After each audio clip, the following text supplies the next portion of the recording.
You're listening to Nick DiPaolo on the Riotcast Network, riotcast.com.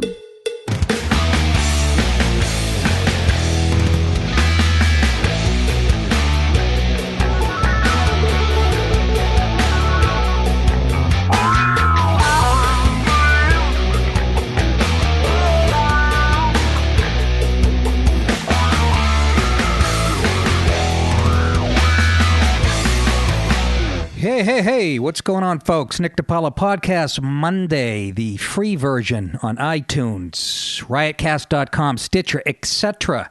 If you like the show, folks, and you like to hear more, you go to connectpal.com/Nick, connectpal.com/Nick. You get 2 to 3 more shows a week for $3.99 a month. That's $1 a week, folks. Not even, if you want to get technical. But I treat it like a radio show, so it's been quite successful.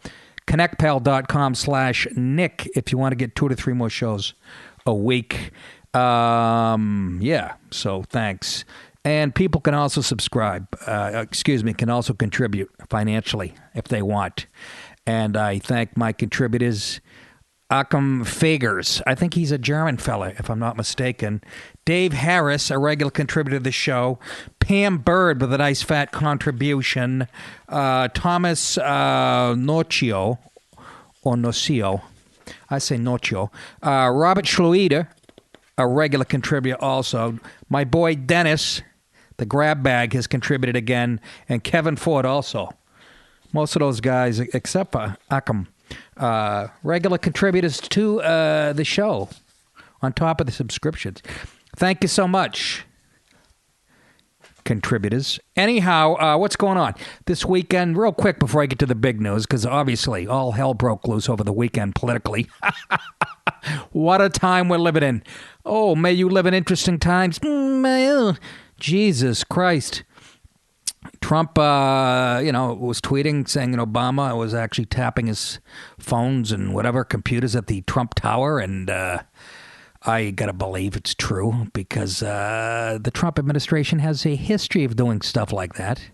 I mean, did I say the Trump? There's a Freudian slip. The Obama administration has a history of doing things like that. But there's ways to cover yourself that it doesn't trace back to Obama. But we'll get to that in a second. But if that's true, man, holy shit. The rafters are being shaken here in America politically. It's kind of creepy where we're headed. Ain't it? Sure it is. It all started around 2008, in my opinion. Anyhow, what else? Oh, and Trump put out his new travel ban rules, executive order, whatnot, a new one. He just announced a few minutes ago. So, not to mention a bunch of other shit. Westport. Thank you so much. The Treehouse Comedy Club Westport at the Westport Inn this weekend sold out to keep my streak alive of weekend shows being sold out. I don't know if it's the podcast. I got my wife chained to her desk doing Facebook and social media promotion. I don't know, but people are coming out. And let me tell you, I do these one-nighters every once in a while to stay sharp, right? Stay local, make a few. It was as good a one-nighter as I've done in forever. It was a low ceiling, which makes for a killer comedy room. So if any of my fellow comedians are listening, which you're probably not. I wouldn't listen to your things either. I mean, you got other shit to do. But Killer Room, the Westport Inn, it was sold out. I did an hour and 3 minutes. It went by. I looked at my watch thinking I must be at about 20, 25. I was at like 45, meaning I hadn't even dipped into some material yet. It was just killer. Killer audience. Thanks for coming out. And took pictures with everybody there, I think. There's no way I didn't contract some type of bacteria. I boiled my hands for like 20 minutes when I got home. But thanks for coming out. That made for an awesome night. Christ, I was home by whatever. Little money in my pocket, and you can't beat that. And then gave myself a hand job and passed out. What the fuck you talking about? Anyhow, before we get to the serious, heavy political shit, I read this headline, and this is really, it's always been my worst nightmare because A woman was accidentally cremated while still alive in India, they say. So that's my worst fucking nightmare ever. I've been to a few recently, a few funerals where a person was cremated. And I think, I don't know. I just always said, how do you know? We don't know once you're dead. We all assume you're dead, so you don't feel anything, and you burn. But I was just saying, wouldn't that be your worst nightmare? If you're not, I've said this to my wife 20 times. What if they misdiagnose you? I mean, people have, 1 in a trillion, but people have woken up in the morgue, still alive. They had a toe tag on them and shit. It happens. And then when you consider India, this fifth world shithole with 1 trillion people, there's so many weird stories coming out of India. But this girl is 24 years old. And, her name is Rakna Sisodia. Had been declared dead at Sharda Hospital. It's a great hospital. I've been there. I go there for stitches. Hospital in Greater Noida in northern India's Uttar Pradesh state. The cause of her death was a lung infection.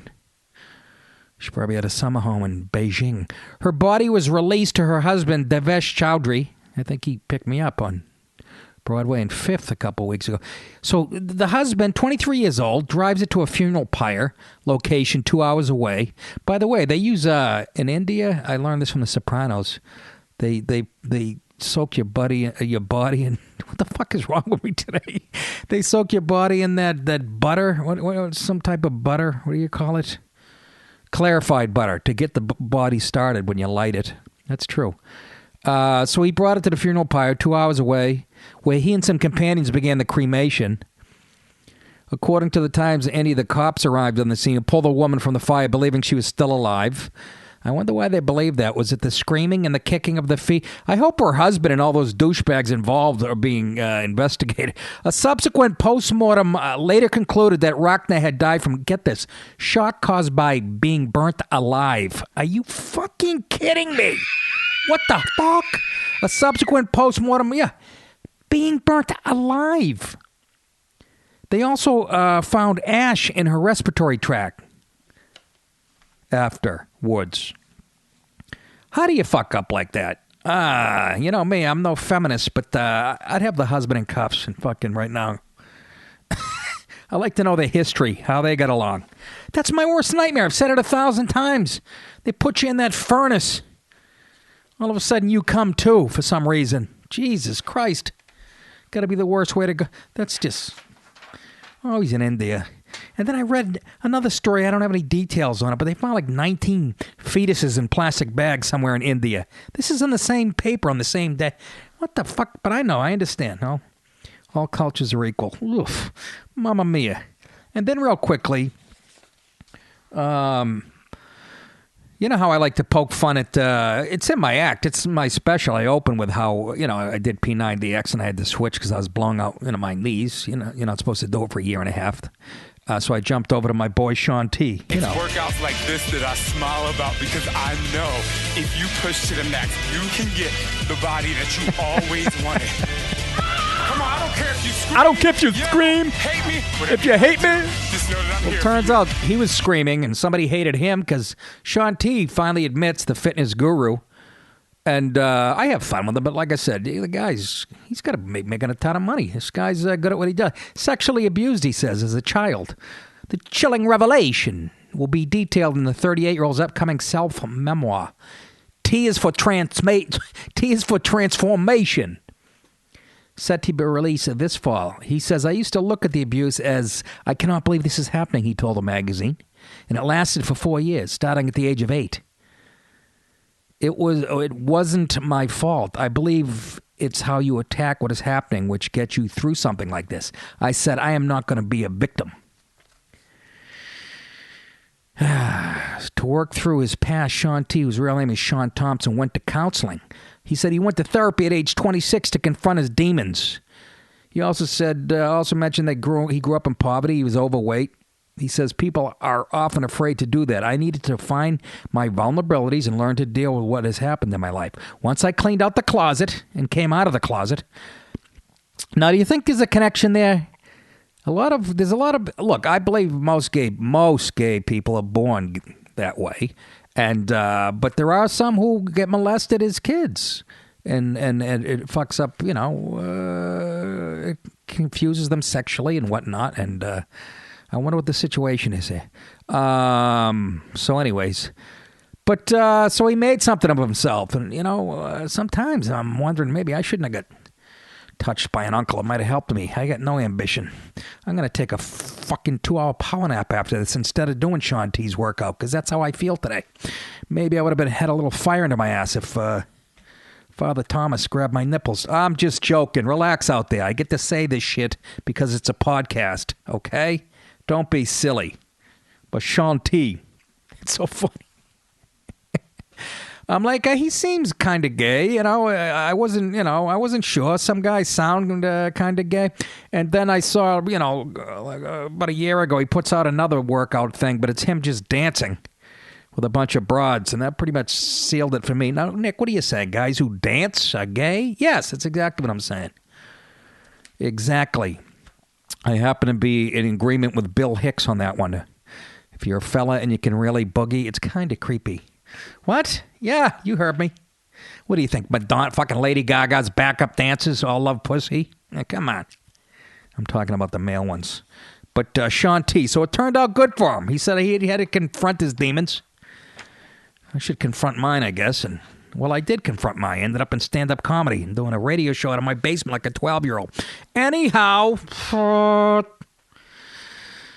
before we get to Trump versus Obama, and Mark Levin was in the middle of all that, by the way. He put this theory out there. And the thing about Levin was he was like he worked in the Reagan White House. He was like a deputy assistant, chief of staff of the attorney general, who was it, Meese back then or something? And he's a constitutional fucking scholar, Levin. So this ain't some shock jock radio right-wing hack throwing out shit. And I'll play you his theory if you haven't heard it in a few minutes. But before that, ladies and gentlemen, President Trump made some more news as of a few minutes ago.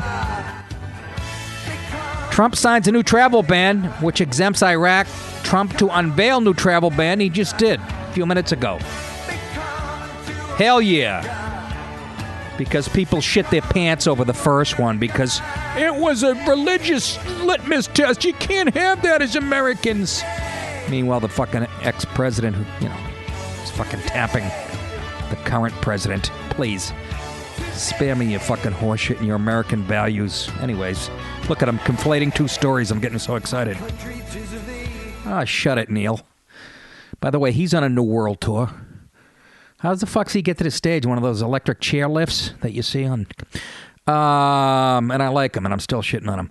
Trump, he just signed the executive order today, banning immigration from 6 Muslim-majority countries. By the way, I'm reading this from CNN off their website, so you can just smell the fucking leftist horseshit anti-Trump slant to it. But they dropped Iraq from January's previous order, so Iraq is not on that list. The new travel ban comes 6 weeks after Trump's original EO was rolled out to chaos and confusion. Oh, yeah, it was a fucking muddled mess. At airports nationwide and eventually blocked by a federal court. A court made up of 3 lefties. Anyhow, the new version exempts people who hold current visas and drops an indefinite ban on Syrian refugees, reducing it to 120 days. And I hope at day 120 he extends it, is what I hope. Yeah, me being the fucking racist that I am. It also makes clear that lawful permanent residents are excluded from the ban. And again, all this sounds good because it's politically correct and nobody's feelings are getting hurt, but we'll see. We shall see. We cannot compromise our nation's security by allowing visitors entry when their own governments aren't able or unwilling to provide the information we need to vet them responsibly, or when those governments actively support terrorism. You know who said that? Jeff Sessions. Boy, he had a busy weekend. He had to recuse himself. Anyways, the ban covers Syria, Iran, Libya, Somalia, Sudan. Excuse the buzzing. I just did that by touching something. The ban covers Syria, Iran, Libya, Somalia, Sudan. And it makes perfect sense. I don't give a fuck what you say. Okay? Vetting. They don't even know how to set up a card stand over there. Never mind having records of people. Are you shitting me? They're like... you can't vet them. They have no infrastructure over there. It makes all the sense in the world. Again, you people who are so PC and fucking worried about, what you are for is for open borders, which again, in a perfect world would work. But, we live in a world where people strap bombs to their balls and sneak in, and they have... By the way, I read in my local paper, and you guys are going to love this. They're going to build. They've been trying to get the permits and all that stuff. It'll be the largest, I think, mosque in North America, about a mile up the street from me. How funny is that? It started 10 years ago, the process. And in my local paper, it's like, yeah, they have to get 2 more permits or 1 more, then they can officially start digging. Holy fucking moly.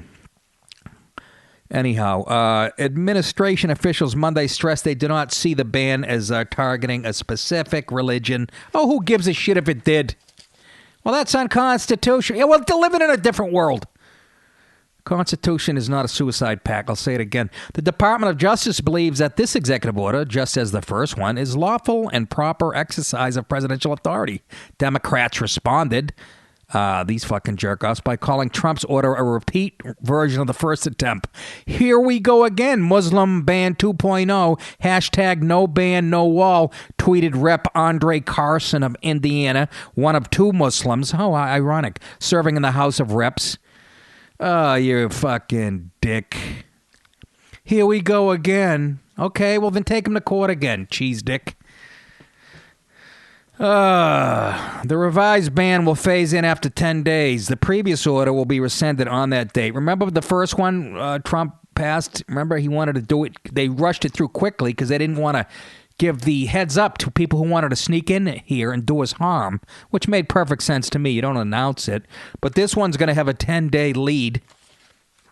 So you people over there that want to fuck us in the ass, start packing now. Get your pipe bombs together. And again, I'm kind of exaggerating, but I'm kind of not, because let's be honest, not everybody coming over here as refugees are here to paint houses or push hot dog carts up 6th Avenue. Although it seems it. Have you tried to go up 6th Avenue? You can get a hot dog at every red light. Fucking 3 wise men pushing a hot dog cart. It's fucking crazy. The White House officials collaborated for several weeks with officials at the Department of Homeland Security, the Justice Department, and kept congressional leaders apprised of their progress this time around. After the White House drew backlash, again, this is from CNN, for keeping Congress and relevant Fed agencies almost entirely in the dark during the first rollout. They always have to remind you of the failure of the first one. To bolster its national security claims, the new executive order also states FBI has reported that approximately 300 people who entered the U.S. as refugees are currently the subjects of counterterrorism investigations. Yeah, you don't have to drive that point home with me. I get it.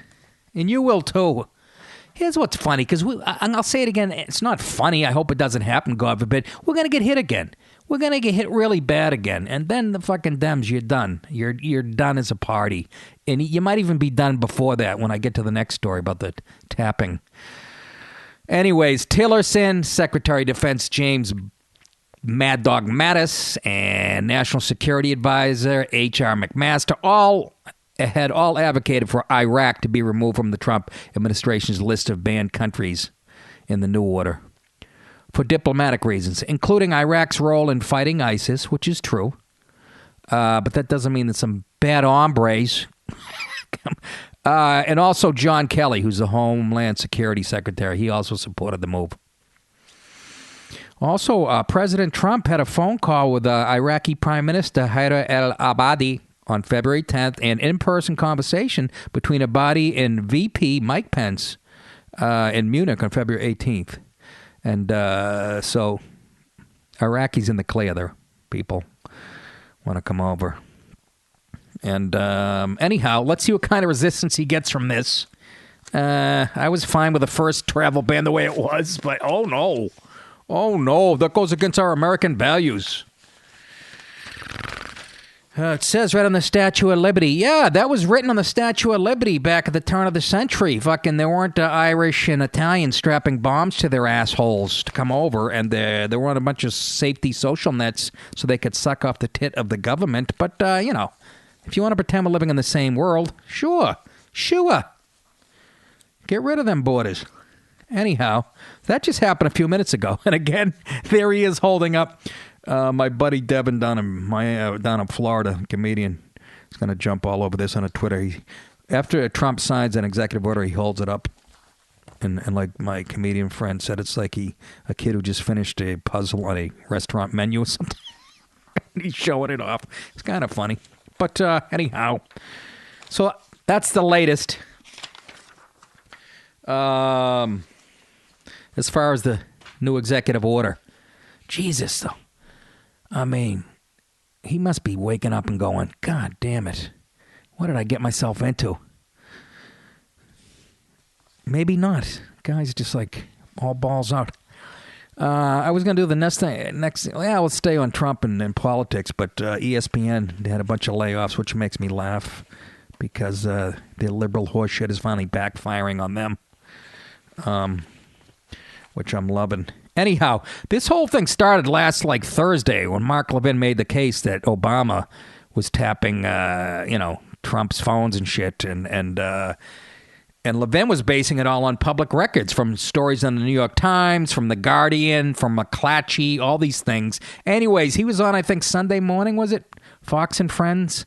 I saw this today on the internet, making the case for, Trump tweeted out saying, just found out that Obama has tapped my phones right before the election. I'm paraphrasing.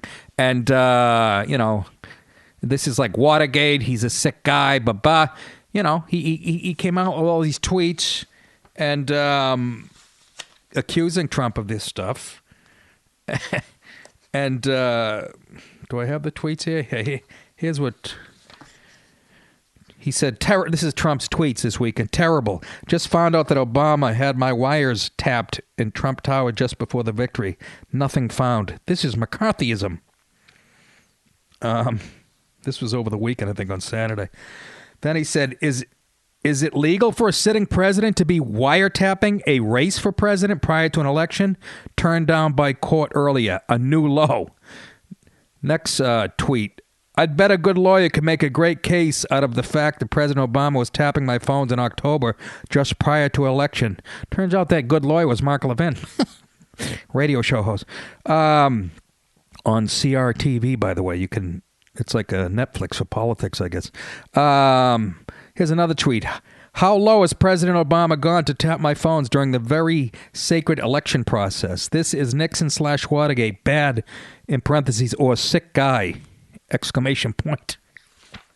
So, here's Levin on Fox and Friends, I think, Sunday morning, since he's putting this theory out there. And now this clip is, it's about 5 or 6 minutes long because he's making a whole case here. And I'll pause it maybe here and there. But here's Mark Levin laying out why he thinks Trump has a case and that it's right out in the open that Obama was doing. Like I said before, though, Obama is a lawyer, too. He knows the Constitution, so I'm sure they played all kinds of legal games with their words to make sure that, it doesn't trace back to him. But, he fucking knew about it. That's my dirty opinion. Here's Levin laying it out. Through this, the American people. Exhibit 1. This is all public. Head Street. 2 separate sources with links to the counterintelligence community have confirmed that the FBI sought and was granted a Foreign Intelligence Surveillance Act court. This is spying. In October, giving counterintelligence permission to examine the activity of, quote, U.S. persons in Donald Trump's campaign with ties to Russia. Let me go on. This isn't me. They say the first FISA request, sources say, named Trump, was denied back in June, denied by the court. Mm-hmm. But the second was drawn more narrowly and was granted in October after evidence was presented of a server possibly related to the Trump campaign and its alleged links to 2 banks. Now, sources suggest that a FISA warrant was granted to look at the full content of emails and other related documents that may concern U.S. persons. Now, I know people are hung up with Trump's word wiretapping. Well, how'd they get access to this server information? Does it really matter if it was wiretapping, electronic surveillance, or whatever it was? Exhibit 2, The Guardian, a well-known right-wing British paper. Sarcastic. Here it is. Quote, The Guardian has learned the FBI applied for a warrant from the Foreign Intelligence Surveillance Court over the summer in order to monitor 4 members of the Trump team suspected of irregular contacts with Russian officials. Keep in mind, this is during a presidential election.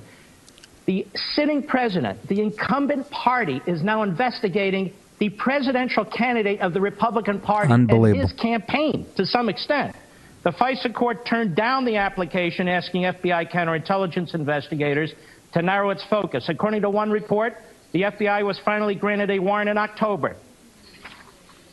Exhibit 3, McClatchy, another well-known right-wing newspaper.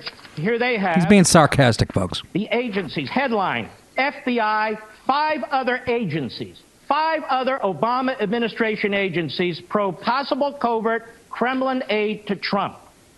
The FBI and 5 other law enforcement intelligence agencies have collaborated for months in an investigation into Russian attempts to influence the November election, including whether money from Kremlin covertly aided presidential-elect Donald Trump.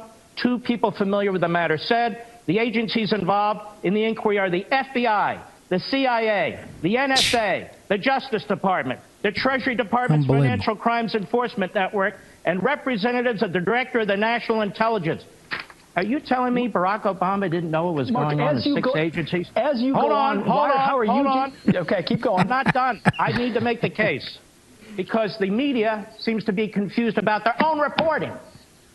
New York Times, another well-known liberal outlet, intercepted Russian communications, part of inquiry into Trump associates, January 19.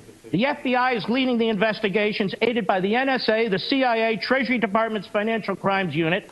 The investigators have accelerated their efforts in recent weeks, but have found no conclusive evidence of wrongdoing. Listen to this. One official said intelligence reports based on some of the wiretap communications have been provided to the White House. This is the New York Times, another right-wing outlet. 4. Another right-wing outlet, Let's continue.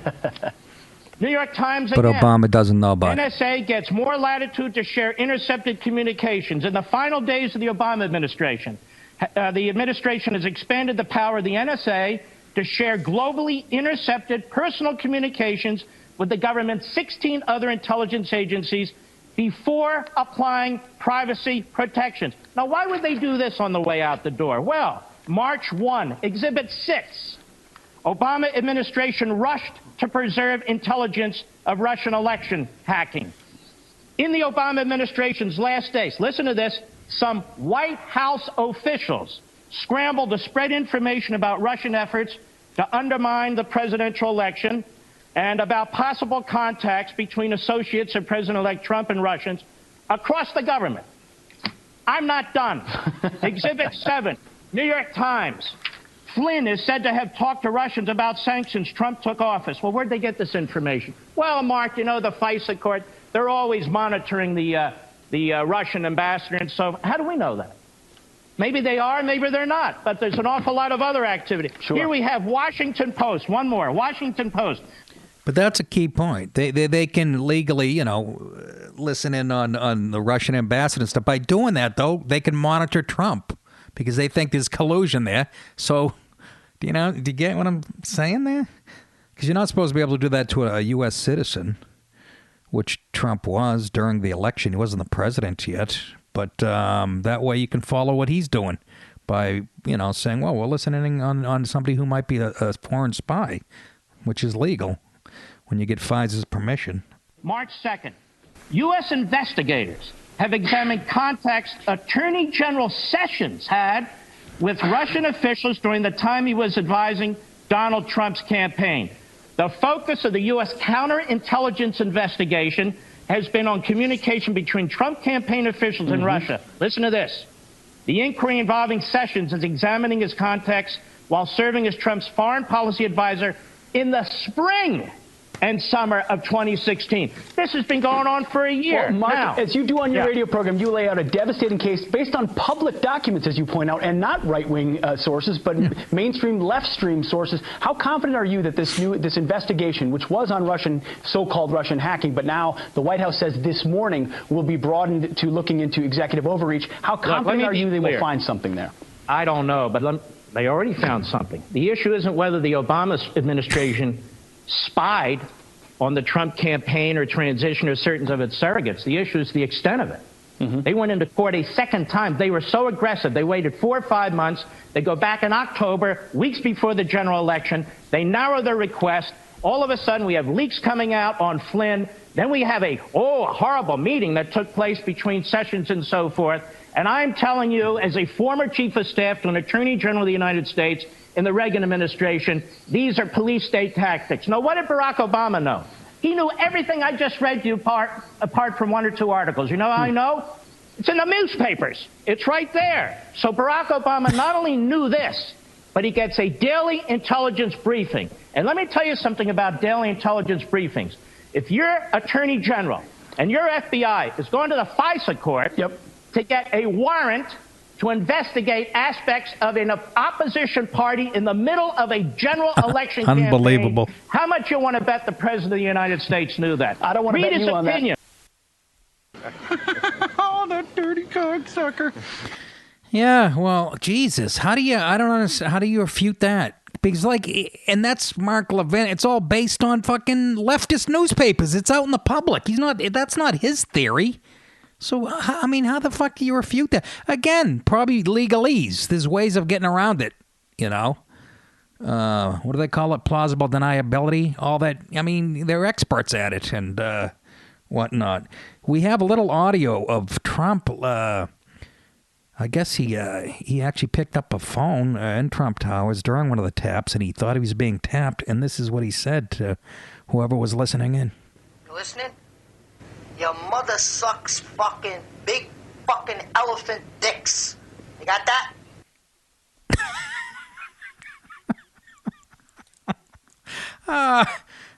Cut the crap. Fucking Obama. Ugh. Oh, that dirty cocksucker. I am telling you, he's a cancer. A cancer. How the fuck anybody voted for him? We knew nothing about him. We did know he was raised by a communist, and his dad hung out with fucking lefties, and he announced his political career in William Ayer's living room, who was a domestic terrorist back in the 70s, and that's what you knew about him. Well, most of you didn't. You voted for him anyways. And I'd be very surprised. This is a game of political chicken. It's a chicken fight. Remember you used to get on each other's shoulders?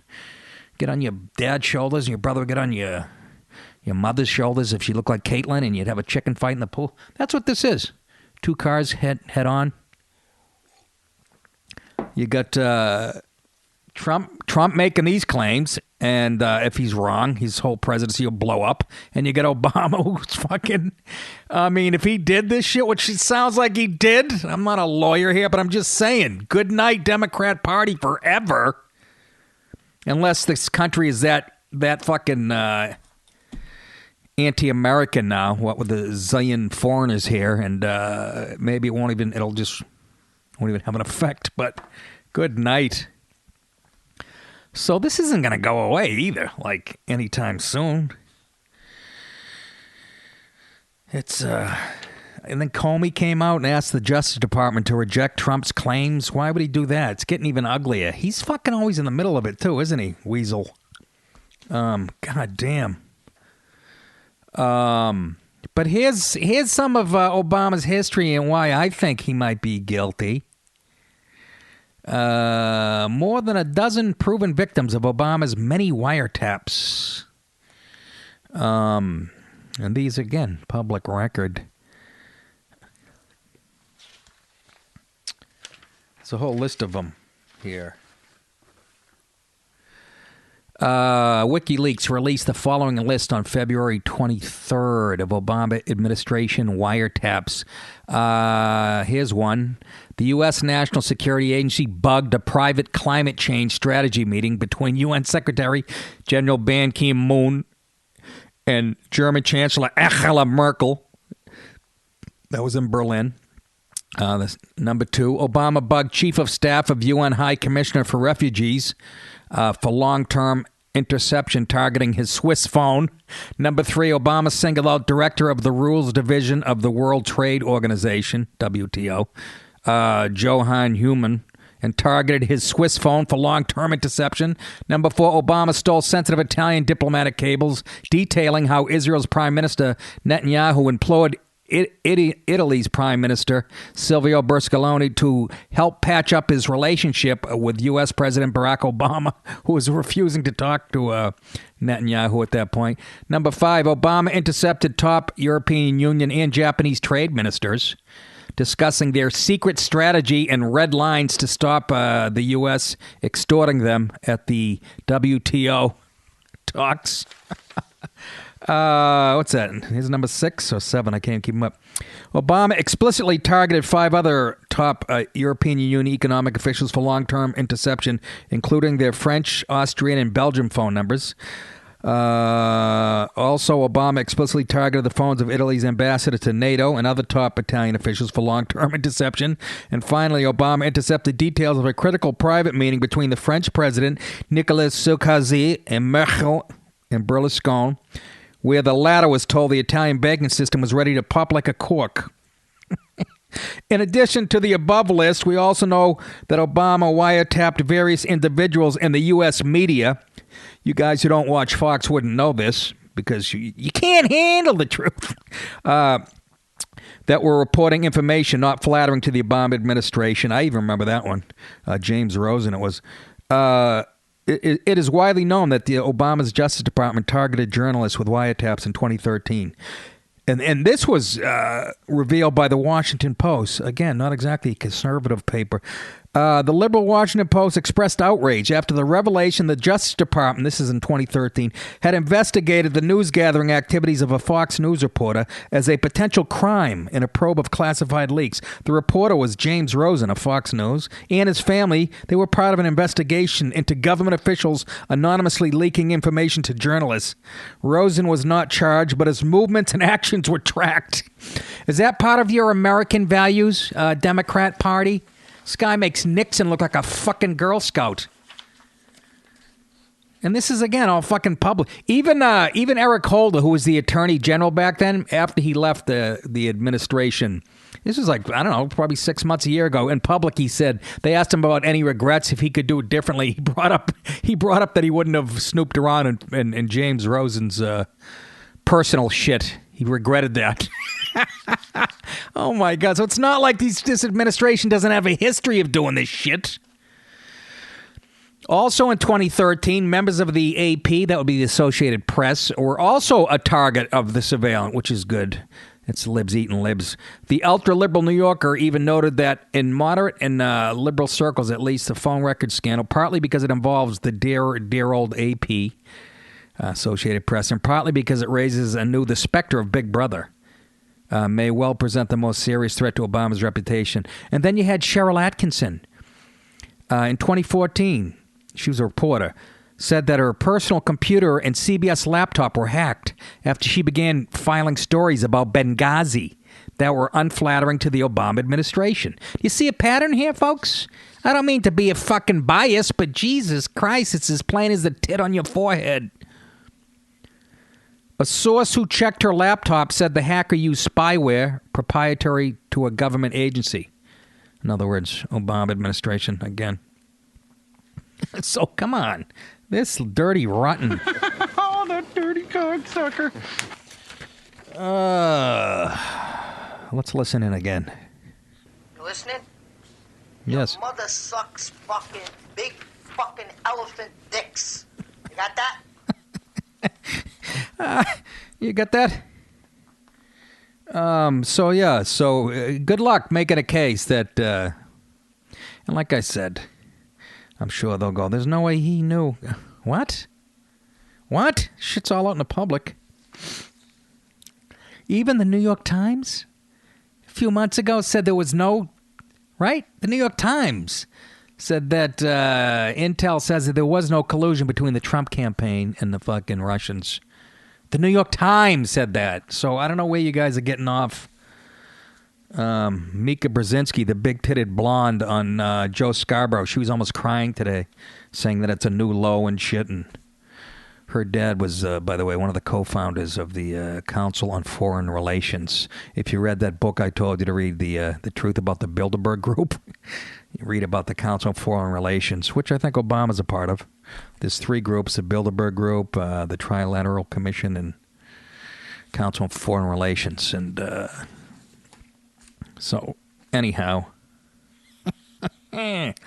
Crazy, huh, folks? This is not good. None of this is good for us as a country. I gotta believe it's really some corrosive shit, but boy, it makes fucking fun to watch.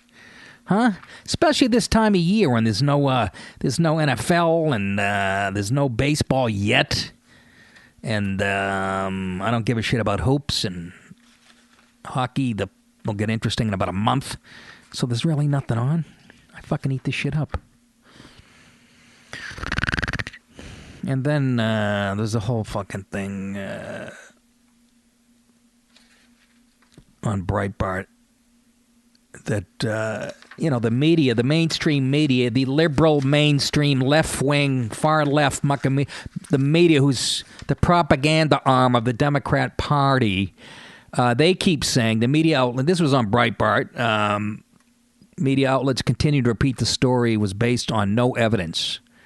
I'm talking about Trump's tweets and shit, and I just played out all the shit that Levin laid out for you. All day Saturday, former Obama staffers tried to put out the fires as spokesperson for President Obama responded. And Obama aide Valerie Ferret, I call her Ferret Face, Valerie Jarrett. By the way, she's like living in Obama's apartment about 2 miles from the White House. Boy, fucking real inconspicuous. A cardinal rule of the Obama administration, this is her quoting, was that no White House, she tweeted this, official ever interfered with any independent investigation led by the Department of Justice. As part of that practice, neither President Obama nor any White House official ever ordered surveillance on any U.S. citizen. Any suggestion otherwise is simply false. And then this guy who writes this article, I think it's Pollock, his name is, he goes on to show how they, again, it's legalese. They're very careful with their language. The Obama administration, when they put out a statement like that, this guy says this is as part of the he breaks down that statement. As part of that practice, neither President Obama nor any White House official ever ordered surveillance on any U.S. citizen. He breaks that part of it down. He says this is a meaningless denial since the FISA court deals with communications with foreigners with United States citizens potentially swept up in the investigation. In other words, when they applied for that FISA, they were looking into collusion between Russia and Trump, right? But you don't go to the FISA and say, we want to snoop on Trump because he's a citizen at that point. You say, we want to snoop on somebody we think is spying for Russia. And obviously, Trump gets swept up in it. And that way you can monitor what he's doing. It's a dangerous situation. It would have been possible for the Department of Justice to approach the FISA court with a request to monitor foreign entities allegedly communicating with the Trump campaign, using those intercepts as a way to keep an eye on fucking Trump. And anyhow, he goes on to break down Valerie Jarrett's tweet and how it protects Obama like legally and shit. They're very specific about their wording and stuff. I'm not going to get into that because we don't get into the weeds here. We go from this to dick jokes. All right, it's a fucking podcast. But for Christ's sake. I don't know. I mean, if I was a bet man, I wouldn't be betting on fucking Obama in this one. But what do I know? What do I know? I was at the fucking Westport Inn telling dick jokes at midnight. This made me smile, because you know how much I hate Disney in their politically correct ways. And Disney owns fucking ESPN, and ESPN's become very liberal over the years. A lot of my followers are like, fuck that, I don't even watch it anymore. And I used to watch Around the Horn. I dropped it cold turkey, man. I just fucking shut it off. I couldn't take Bomani Jones and Michael Smith and fucking Jamel Hill and who the fuck else? Even Bob Ryan, who's a Boston, fucking, he's been around forever. He's a legend. But just this liberal, PC horseshit. Just fucking absolute nonsense. And I guess it's caught up to them because ESPN they're down huge in ratings and people have just fucking canceling subscriptions and part of the Trump, I guess, whatever. But ESPN, I haven't watched that in fucking years. I liked it when Dan Patrick was on, but come on. It produced people like Keith Olbermann and... Anyways, they're going to lay off a bunch of personalities who appear on TV, radio, and online. I'd love to hear that Bomani Jones and fucking Stephen A. Smith were kicked to the curb. But the cuts will only affect talent, not rank-and-file employees. Sure, okay. I wonder if they're going to do what they do to, like, was it, remember Disney? Another facet of some of their other companies. They had people who that they were going to lay off, train the people that were going to replace them in their very jobs. They brought in foreigners to like Disney World, and they had people who they were going to fire, American citizens working, who had to train foreigners who were coming in to take their very jobs. How fucking soulless is that? I wonder if, wouldn't that be funny seeing Bomani Jones and fucking Jameel Hill, whatever her name is, training the people that are going to replace them on air? I'm dying to see who they're going to... yeah. The details are still being finalized, but layoffs are expected to take place through June. That'll be fun to watch. ESPN may also buy out some contracts that aren't ending soon. We have long been, listen to this, here's the quote from fucking we have long been about serving fans and innovating to create the best content for them. Really? Even the white fellas? And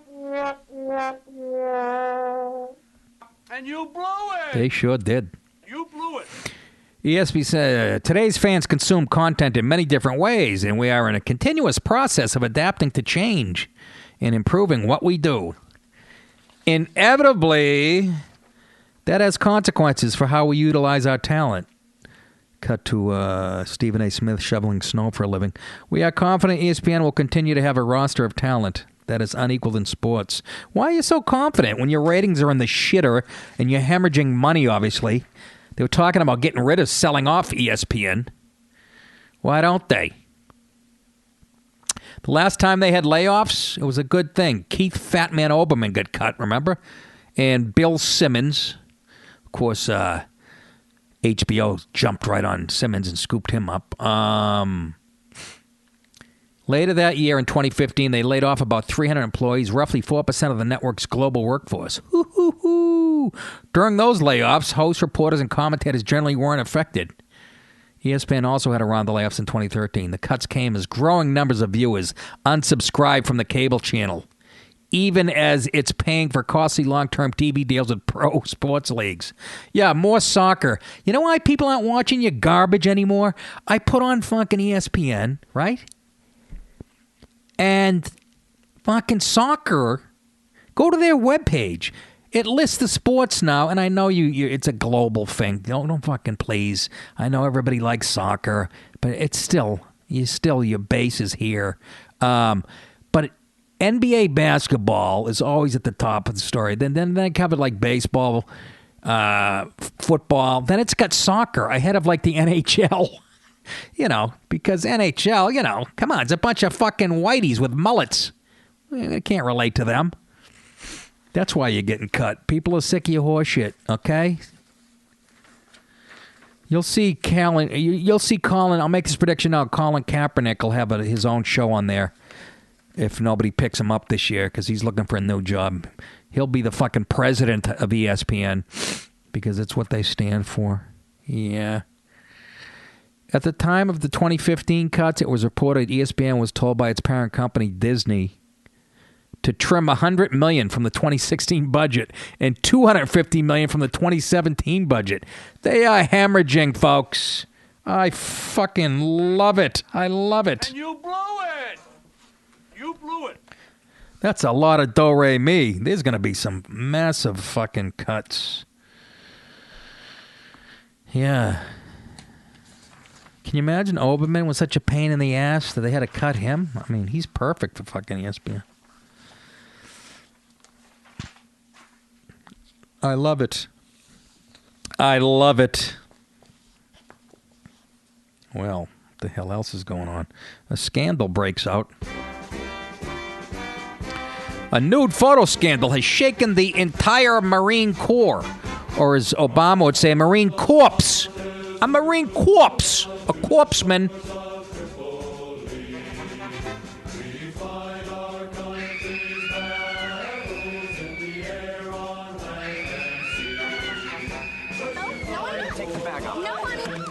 Turns out the Marine Corps is investigating allegations. Unspecified number of military personnel and veterans allegedly distributed nude photos of female colleagues and other women as part of a perverse social media network that promotes sexual violence.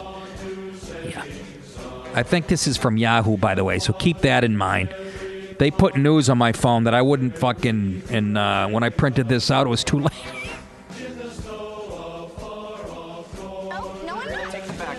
Yes, take it off.